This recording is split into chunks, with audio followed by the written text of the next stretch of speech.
Olá, companheiros. Vamos para mais um estudo de mais um capítulo da obra Filosofia Social Espírita de Ney Lobo.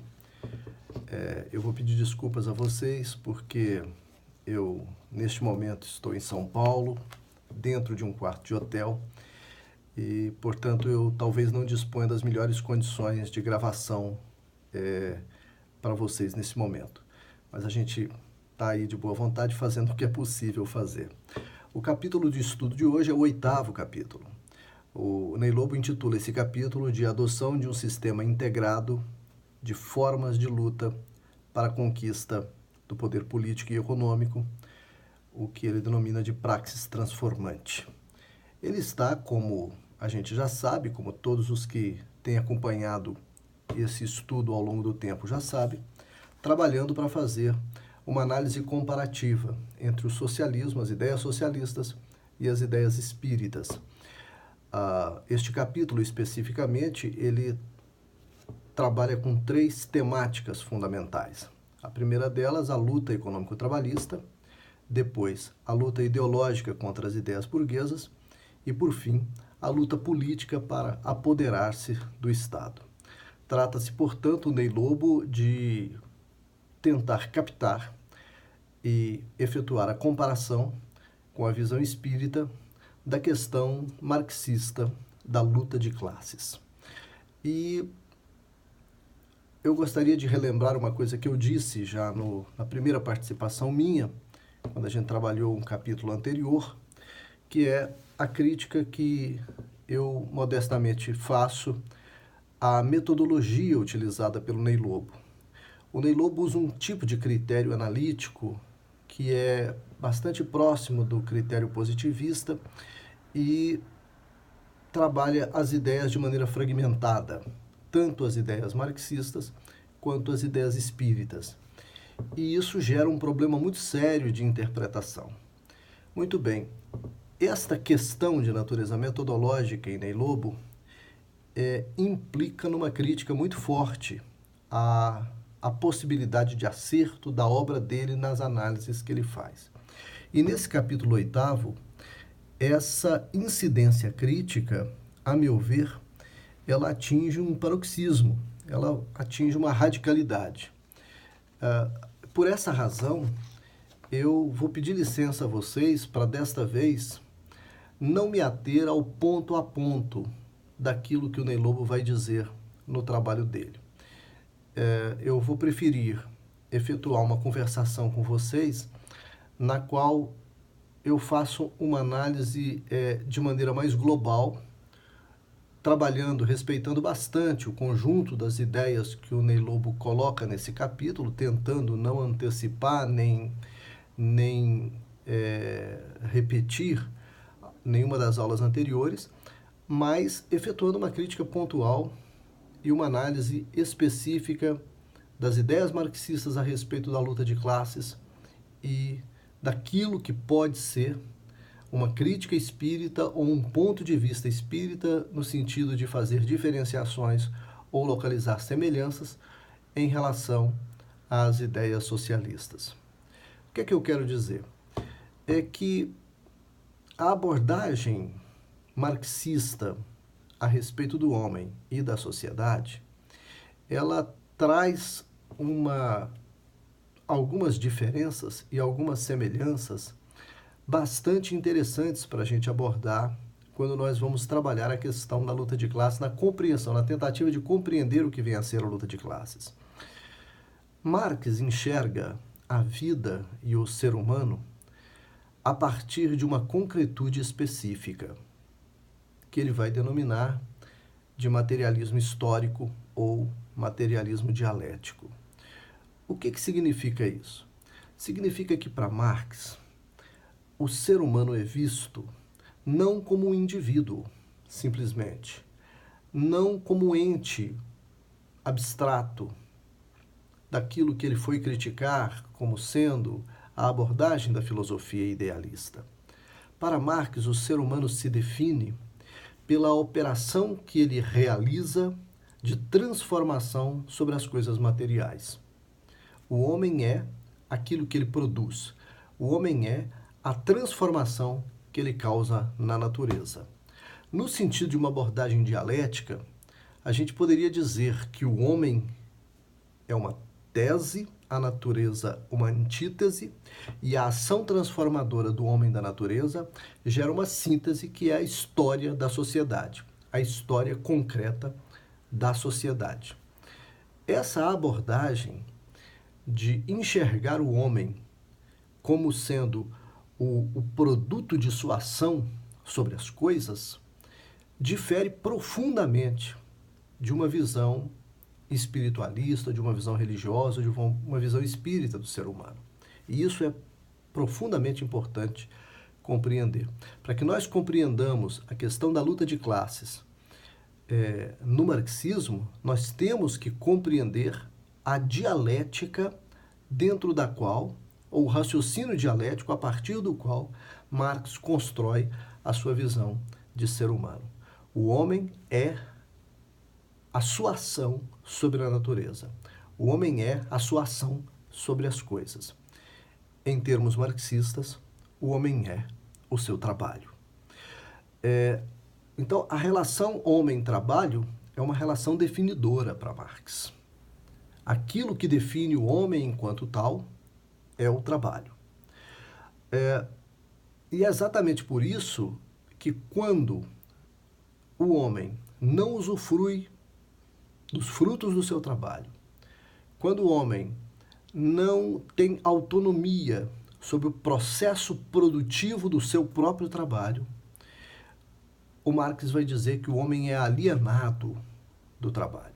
E alienado do trabalho, uma vez que o trabalho é definidor da condição humana, o homem é alienado de si mesmo.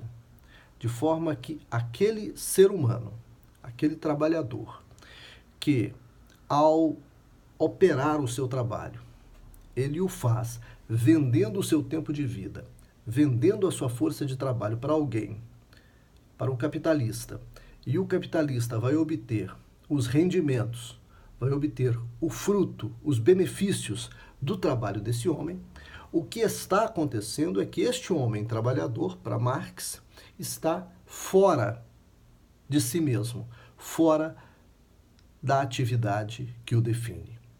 Ele está alienado do seu trabalho. É fundamental a gente ter essa compreensão para que nós possamos compreender que a visão que Karl Marx faz da sociedade capitalista não é uma visão pela ótica da moralidade. Não é uma visão que esteja ajuizando as escolhas, as opções das ações humanas, de umas pessoas sobre as outras ou de umas pessoas sobre a própria condição social. Não é uma visão moral, não é uma visão moralista. É uma crítica a um modo de produção, ou seja, é uma crítica a uma forma pela qual a sociedade se estrutura. Sem a gente compreender isso, não é possível efetuar uma análise comparativa desses dois sistemas de ideia. Não é inteiramente possível. E é o que o Ney Lobo vai acabar fazendo, infelizmente. O Ney Lobo vai pegar, como ele fez ao longo de todo o livro, determinadas palavras específicas e buscar essas palavras ou as significações específicas dessas palavras dentro das obras básicas para efetuar essa comparação. E aí ele comete equívocos muito importantes. O Ney Lobo, por exemplo, ele vai deixar claro que a postura de Kardec, e nesse ponto é um acerto, que a postura de Kardec é uma postura mais moral, é uma postura mais de juízo sobre o comportamento ou sobre as intencionalidades dos indivíduos vistos como espíritos, e não uma crítica às condições sociais específicas, historicamente determinadas, que é a visão marxista.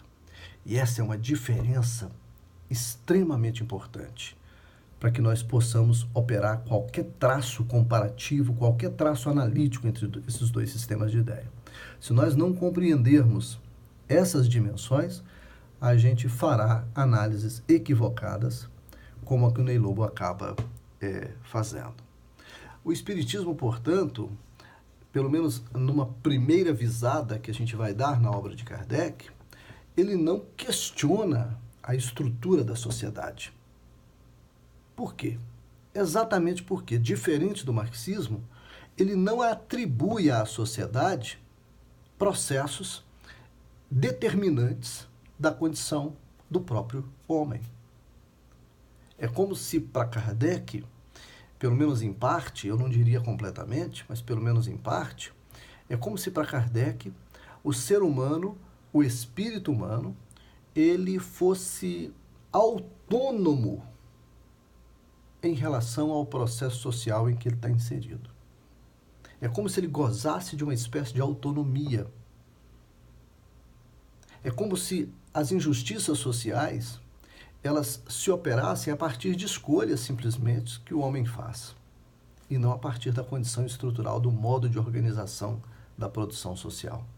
E isso se deve àquilo que eu disse. O homem, para Marx, é produto da sua ação sobre as coisas.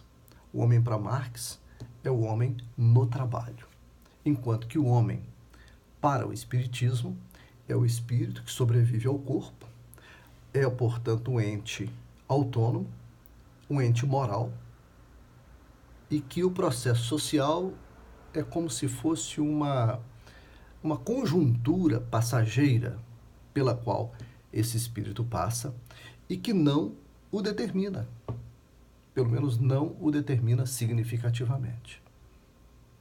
E naquilo que eventualmente determine, significa um aprendizado, uma expiação ou uma aprovação. Essa diferença de definição, essa diferença definidora, me parece fundamental para a compreensão dessas questões.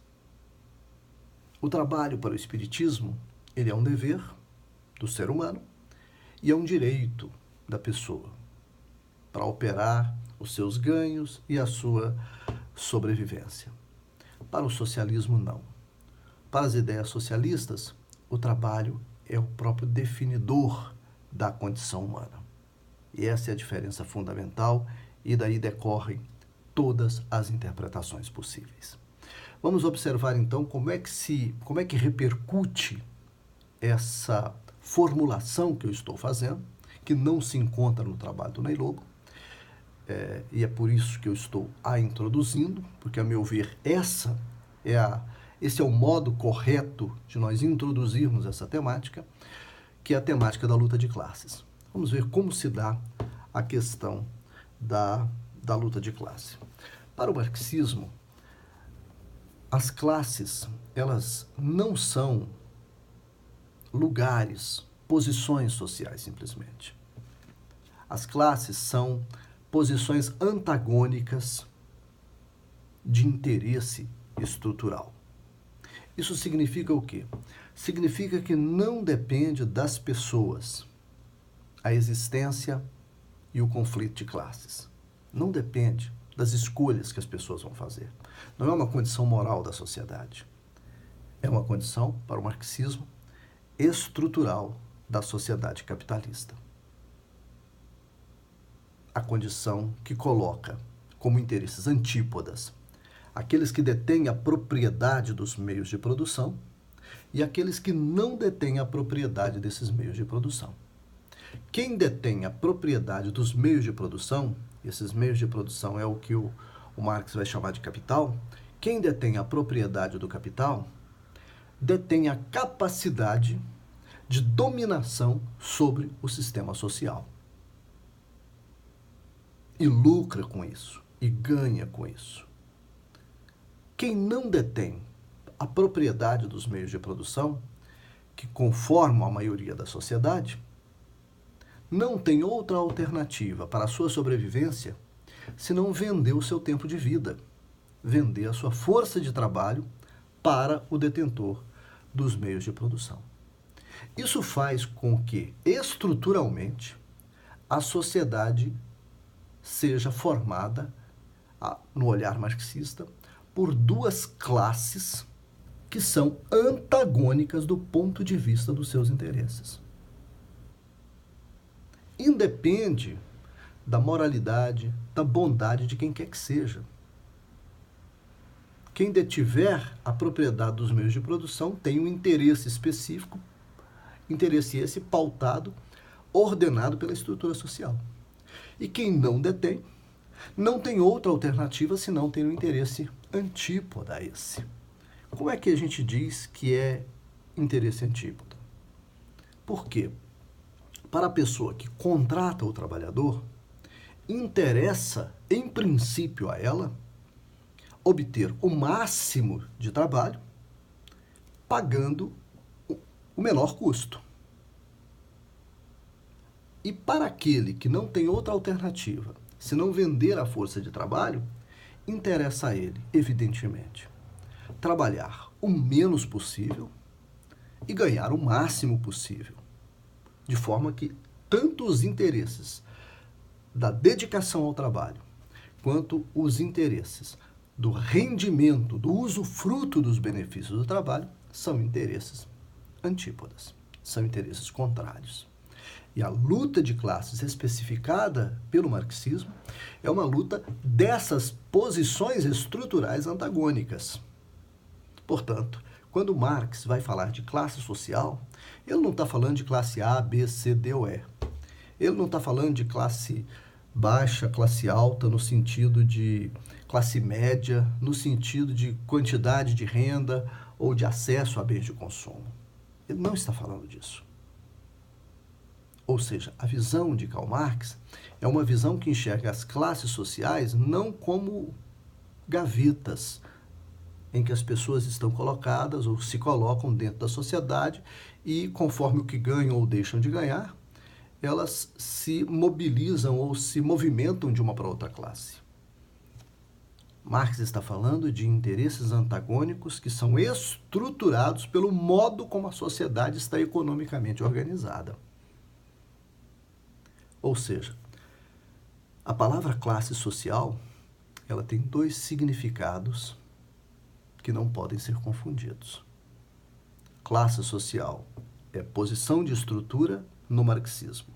Classe social é estamento, é lugar de acesso, posição econômica numa visão, digamos, funcionalista, numa visão administrativa da sociedade.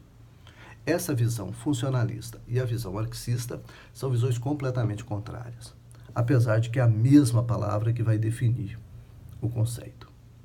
É a mesma palavra. Mas é como se fosse manga de camisa e manga fruta. Não são coisas que podem ser confundidas sem a gente se equivocar na dimensão da análise teórica. E, infelizmente, o Ney Lobo confunde essas questões. Nesse capítulo 8º, é muito claro a confusão que ele faz, quando ele vai tratar de classe social no marxismo e ele vai tratar da visão de Allan Kardec a respeito de classe social. Classe social para Kardec é estamento, é posição econômica, enquanto que classe social no marxista é posição dentro de um antagonismo estrutural na sociedade. De forma que, para o marxismo, a injustiça social é estrutural na sociedade. E, como tal, ela tem uma concretude econômica fixada no modo como a sociedade organiza o processo produtivo, e não uma escolha moral das pessoas, ou dos grupos, ou das instituições que integram essa sociedade. Essa compreensão é fundamental a gente ter. Daí a ideia no marxismo de que aquilo que deve mudar é a estrutura da sociedade, é o modo de produção. E isso efetua uma diferença fundamental na noção de mudança social, posicionada pelo marxismo e posicionada clássica ou conservadoramente pelo espiritismo tradicional. Para o espiritismo, não existe, conforme as observações que o Ney Lobo vai fazer nesse capítulo, uma crítica à estrutura social. Por isso é que o Ney Lobo vai dizer que a ideologia, para Marx, é a ideologia da classe social dominante imposta sobre a classe dominada, no sentido de fazer com que a classe dominada aceite o processo de dominação. E para o espiritismo, Ney Lobo vai ser claro e dizer, não existe esse negócio de ideologia de classe. Para o espiritismo, a ideologia é uma só, não importa em que classe a pessoa esteja. Observa só que a noção de classe operada no marxismo é uma e a noção de classe operada no espiritismo é outra. Ou seja, o que o Ney Lobo vai fazer é uma comparação entre coisas que de fato não são comparáveis. A discussão fica deslocada, a discussão fica errada. Ou seja, Kardec está falando uma coisa e Marx está falando de outra.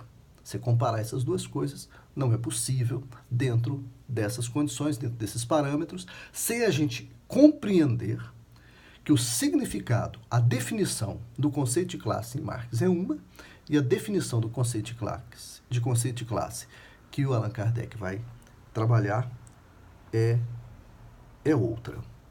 O que ele chama de classe não é a mesma coisa que o marxismo define. E sem essa diferenciação fundamental, como eu disse, o equívoco da comparação de Ney Lobo é enorme, é definitivo. Bom, o outro equívoco de Ney Lobo que decorre disso que eu estou falando é que ele vai chamar de luta de classes a revolta de algum trabalhador que dentro do processo de trabalho, por alguma razão, ele se sente injustiçado. E aí ele vai acorrer a determinados fragmentos lá em Kardec, que vai falar, por exemplo, de quando o capitalista exige um excesso de trabalho do trabalhador. E aí é justo que o trabalhador se revolte, é justo que o trabalhador não aceite a condição desumana em que ele é colocado para trabalhar. Bom, observe só que, para Marx, a questão da luta de classe não está embutida num modo específico como o trabalho é organizado, certo? Para Marx, a relação de trabalho é que é injusta. O fato de haver uma classe que detém o modo de produção, que detém o capital, e outra classe que não detém o capital, e que isso faz com que uma classe domine e explore a outra, é que é o processo de justiça social. De forma que, para Marx, a injustiça social está originalmente na propriedade, na possibilidade de algumas pessoas serem detentoras do capital e, por essa razão, se tornarem também detentoras das possibilidades de trabalho e de sobrevivência de outras. É essa a questão. Independente da condição moral em que cada capitalista ou que cada trabalhador esteja efetivamente envolvido. Evidentemente, a exploração excessiva do trabalho é um sintoma, para o marxismo, da exploração capitalista. Mas a luta de classes é muito mais do que isso. A luta de classes é o entrechoque dos interesses antípodas entre a classe dominante e a classe dominada. Não depende das escolhas morais, nem do capitalista, nem do trabalhador. Ela existe na estrutura social. É a estrutura social que posiciona quem manda e quem obedece. E posiciona quem manda e quem obedece não por virtudes específicas que quem manda tem ou quem obedece tenha, mas determina que quem manda e quem obedece é definido pela propriedade do capital. O dono dos meios de produção é sempre quem contrata e quem determina. E quem vende a força de trabalho, o trabalhador, é sempre quem obedece. E os interesses entre quem manda e quem obedece são interesses, como eu disse, antagônicos. O primeiro, o capitalista, quer mais trabalho no menor custo, E o segundo, o trabalhador, quer trabalhar o menos possível, com a possibilidade da remuneração mais alta possível. Ambos esses interesses são determinados pelas posições da estrutura social e não pelas escolhas que as pessoas vão fazer. Quando eventualmente isso não acontece, quando o empresário ou o dono dos meios de produção opera distribuindo generosamente seus bens, ou quando o trabalhador, por outro lado, opera atendendo às necessidades ou às exigências do processo produtivo, contra, às vezes, a própria saúde, contra a própria vida, sacrificando a si mesmo, isso não altera o conflito de classes. Não altera. É sintoma de que alguém está jogando contra os próprios interesses. O que normalmente é o trabalhador que vai fazer e não o proprietário dos meios de produção. E essa seria a função, de acordo com o marxismo, da ideologia. Convencer o trabalhador a operar contra seus próprios interesses. Ou até, se for o caso, a desconhecer a razão ou desconhecer o núcleo, a essência desses interesses. Desconhecer, sobretudo, o conflito estrutural da sociedade. Não ver na sociedade uma estrutura conflitiva e, com isso, jogar o jogo do proprietário dos meios de produção. É a função da ideologia no sentido do marxismo. E quando o trabalhador opera contra os seus próprios interesses, o marxismo interpreta isso como uma exceção que acaba confirmando a regra. A luta de classes, ela está posicionada estruturalmente na sociedade e não é possível fugir disso a partir de escolhas morais. Essa é a consequência de perceber a luta de classes como uma condição estrutural da economia capitalista. Ou seja, gente, não tem nada a ver com as escolhas morais do capitalista ou dos trabalhadores. Então, não há, me desculpe o Ney Lobo, não há que fazer comparações pontuais como aquelas que ele vai fazer neste capítulo ou no livro dele. O espiritismo, ele se posiciona em relação à estrutura da sociedade, ou ele faz isso, ou o espiritismo avança no sentido de efetuar a discussão sobre os modos de produção da sociedade, ou o espiritismo opera analisando, às vezes, as essências espirituais ou as consequências, as resultantes espirituais da ação do homem sobre a natureza, ou o espiritismo faz isso, ou, se não fizer, ele não tem condições de efetuar uma discussão par a par com o sistema de ideias do marxismo. A análise do Ney Lobo passa ao largo dessa discussão estrutural e, portanto, a meu ver, com toda a vênia aos que eventualmente discordarem disso, essa análise não tem um valor comparativo que a gente possa, de fato, levar a sério. O método do Ney Lobo é esquemático, é fragmentário, e isso impossibilita, a meu ver, uma análise correta sobre o assunto.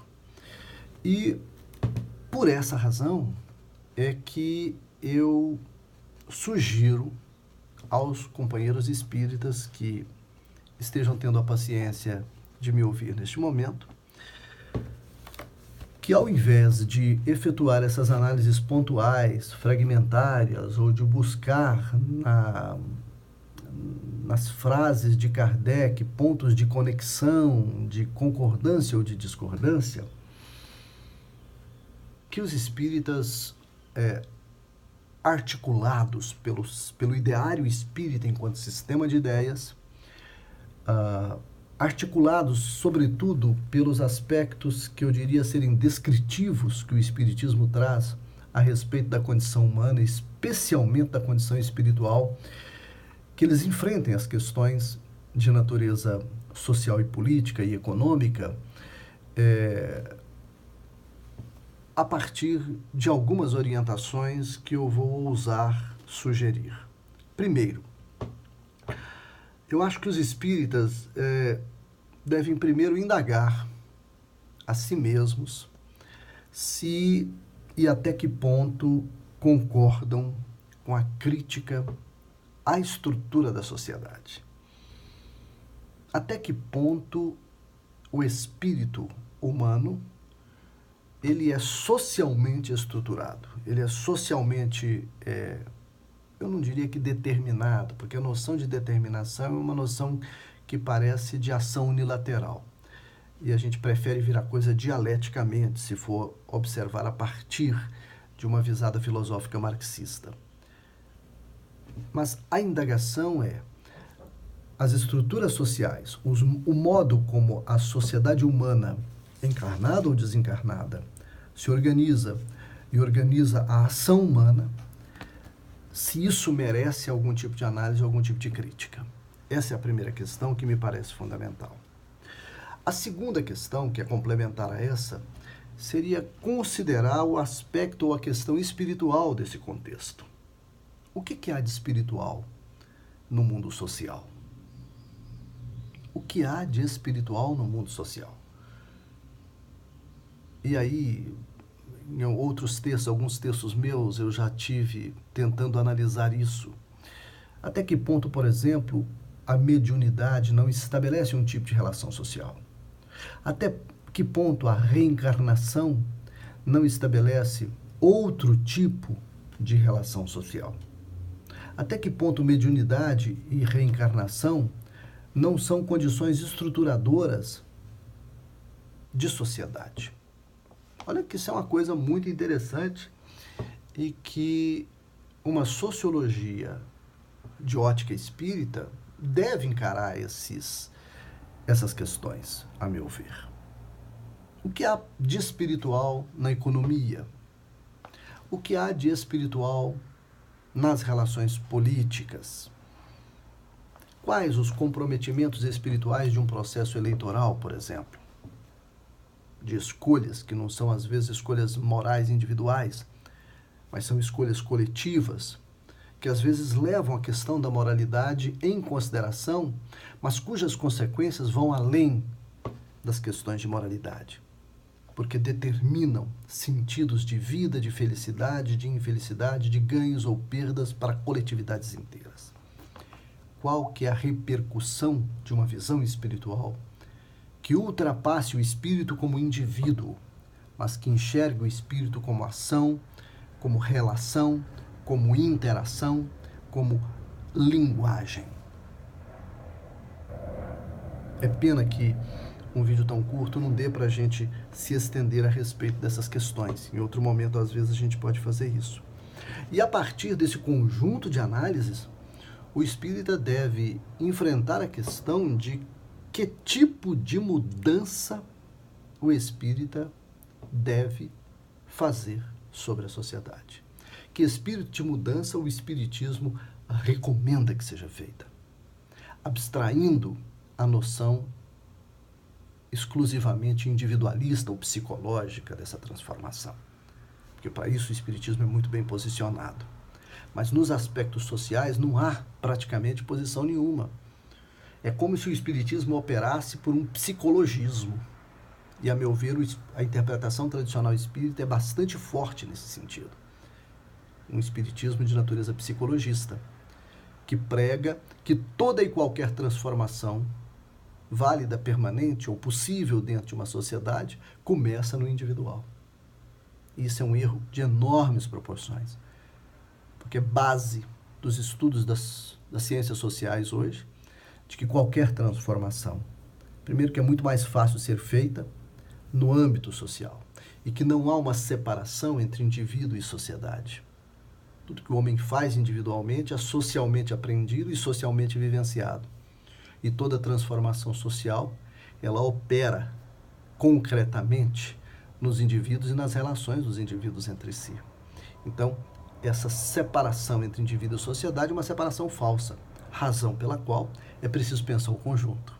Não dá para você atribuir ao indivíduo questões de natureza social sem fazer escolhas erradas, sem adotar políticas equivocadas e sem fazer interpretações equivocadas a respeito dos processos sociais e históricos. E, a meu ver, o marxismo tem uma contribuição a dar ao pensamento espírita nesse sentido, sem que seja preciso que o espírita assuma uma visada marxista. Até porque o marxismo tem também os seus equívocos, que são enfrentados pelas ciências sociais e que precisam ser também debatidos em qualquer instância, inclusive a da discussão espírita. Na discussão a respeito desse processo, de quais as mudanças, é preciso que o espírita saiba até que ponto a luta pelo poder na sociedade ela tem o seu valor ou tem o seu proveito. Evidentemente, se o espiritismo se posicionar como um núcleo religioso, como um grupo social de natureza religiosa, dentro do modelo atual, moderno, de organização da sociedade, a religião faz parte do âmbito privado, da vida privada, e, como tal, é uma escolha livre das pessoas, e a sua incidência não é forte, ou pelo menos não é pressupostamente forte, tanto no âmbito econômico quanto no âmbito político. Fica só na luta, na disputa ideológica ou na disputa das ideias, dos pontos de vista ou dos princípios éticos, dos princípios morais da sociedade, que é onde o espiritismo está posicionado e, a meu ver, razoavelmente bem posicionado. Mas a condição humana, a condição social, especialmente se alguns pressupostos marxistas estiverem certos, precisa ser repensada. De forma que essa questão que lá no capítulo 8º, que é esse capítulo do Ney Lobo, ele vai colocar como a opção entre revolução e evolução. E nesse sentido, essa opção entre evolução e revolução, a meu ver, é uma falsa dicotomia, é uma opção falsa.